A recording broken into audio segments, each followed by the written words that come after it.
Although Hosni Mubarak was forced to step down in February 2011, the uprisings in Egypt continue. In the beginning, the first 18 days, it was Mubarak, and then he stepped down, and now our fight is with the Supreme Council of Armed Forces. What happened in the eyes of many is that a sort of soft coup took place, where the army generals who are now in power managed to maintain their position of influence. You know, there are two slogans that really sum it up to me. The first one was, "The people demand the fall of the regime." And then the positive component was dignity, freedom, and social justice. The streets roared with these chants for weeks, and you continue to hear them because neither of them have been fulfilled. While the rallying cry may have been against dictatorship, the struggle in Egypt that took headlines across the world in early 2011 reflected deeper social, political, and economic problems.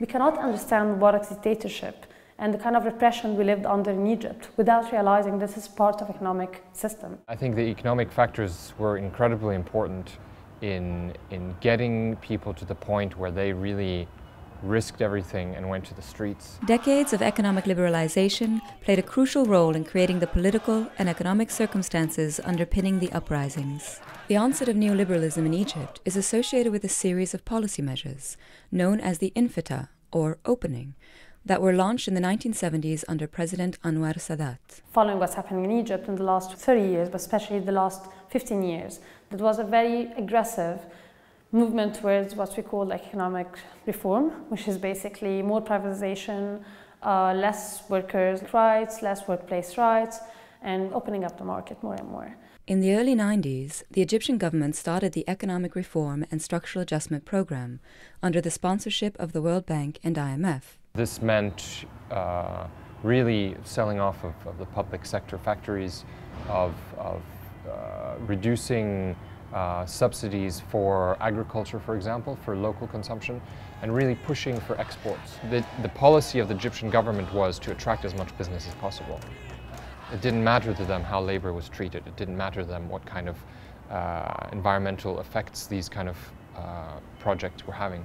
Eventually, independent labor movements rose up in large numbers. Government unions were rejected as people waged wildcat strikes. A very significant shift happened in 2006 when workers in this city of Mahal al-Kubra in the Delta carried out a strike. This is the biggest textile factory in the Middle East with, at that point, about 24,000 workers.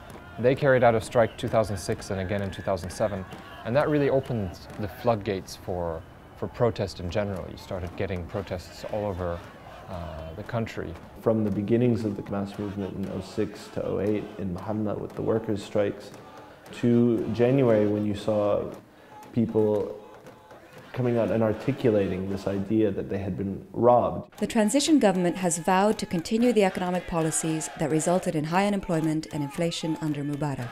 2 days ago, they were talking in Washington that they are committing themselves to the same economic policies that Mubarak was committed to. The key demands of the revolution have still not been met.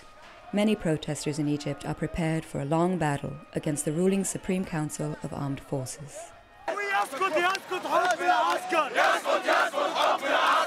So it started on November the 19th. There was a very small sit-in of about 100 people of the injured of the revolution in Tahrir Square. The Central Security Forces that belong to the Ministry of Interior really violently broke up that sit-in of about 25 or 30 people.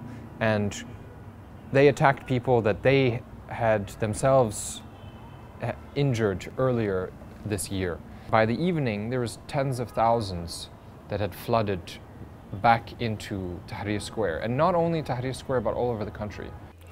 And then for 6 days, there was a continuous battle with the police, with the president of the army at some point just watching and at some point participating in helping the police. We saw thousands of canisters of tear gas, live ammunition coming from both the police and the army.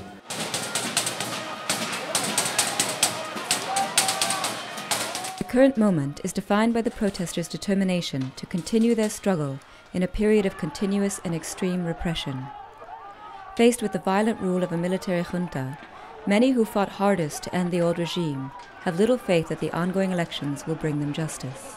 At least 60 people died that we know of right now, and we have the names of 60 people who died, thousands injured, and These were like 3 days before the elections. The elections that were supposed to bring in like the new democratic parliament that's gonna save the revolution and save everything. It's absolutely obscene to consider elections in that climate. On the one hand, you know, there's still blood in the streets, quite literally. And people were being fired at with live ammunition and like being poisoned with tear gas and being told at the same time, oh, go to the polling station, democracy is here. They realize this is bullshit. It's when the guns are turned on us, when the guns are turned on these people, you see the kind of illegitimacy of the state in its entirety. Elections almost have this magical sense to them.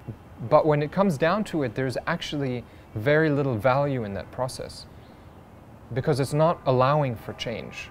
It's not actually at all empowering the people to have their voice heard. The key demands of the revolution have still not been met. The continuation of military rule and the promise of more neoliberal economic policies lead many to believe it will be a long battle. Protesters in Egypt are hopeful as people all over the world revolt against an economic system that benefits the few at the expense of the many. We're seeing people in Europe, Western Europe and in the US taking the streets and living in the streets, actually occupying spaces, because apparently democratic process didn't bring much to them. There's a real crisis of governance, and I don't think it's just limited to Egypt. It's quite a global crisis, and that's what I think connects what's happening in Egypt to places like Greece, to places like Portugal, places like Ireland, even to the Occupy movement in the US. The only way people will make their voice heard is by going to the streets. As this video went to press, a new wave of violence swept across the streets of Egypt. The military police brutally attacked a sit-in at the cabinet. Thousands responded by flooding to the streets. As of December 17th, hundreds have been beaten, tortured, arrested and shot at least 8 confirmed casualties. Despite the overwhelming force used to suppress the ongoing revolution, protesters refused to let the last 11 months of struggle be in vain. The Egyptian people remain steadfast in their battle for self-determination.